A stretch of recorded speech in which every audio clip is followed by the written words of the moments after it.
तेईस नवंबर साल 1983 को भारत में पहली बार राष्ट्रमंडल शिखर सम्मेलन का आयोजन हुआ।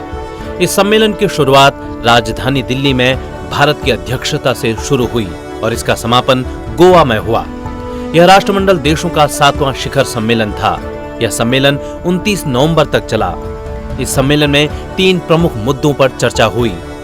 अमेरिका द्वारा ग्रेनेडा पर हमला करना, दक्षिण अफ्रीका और क्यूबा की सेना द्वारा नामीबिया पर कब्जा करना और अमेरिका और तत्कालीन सोवियत संघ के बीच परमाणु प्रतिस्पर्धा।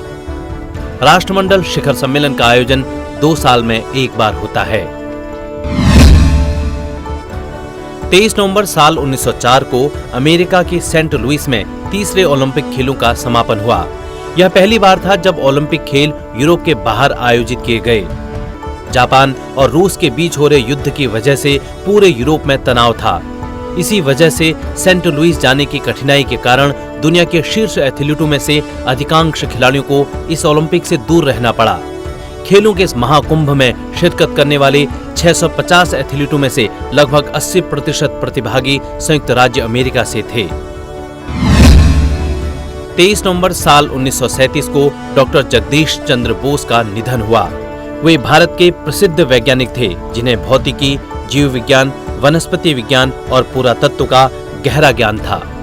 वे पहले वैज्ञानिक थे जिन्होंने रेडियो और सूक्ष्म तरंगों की प्रकाशिकी पर कार्य किया। साल 1917 में जगदीश चंद्र बोस को नाइटहुड की उपाधि से सम्मानित किया गया। सर जगदीश चंद्र भारत के पहले वैज्ञानिक थे जिन्होंने एक अमेरिकन पेटेंट प्राप्त किया।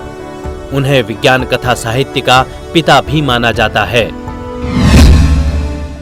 50 एथलीटों में से लगभग 80% प्रतिभागी संयुक्त राज्य अमेरिका से थे। 23 नवंबर साल 1937 को डॉक्टर जगदीश चंद्र बोस का निधन हुआ। वे भारत के प्रसिद्ध वैज्ञानिक थे जिन्हें भौतिकी, जीव विज्ञान, वनस्पति विज्ञान और पुरातत्व का गहरा ज्ञान था।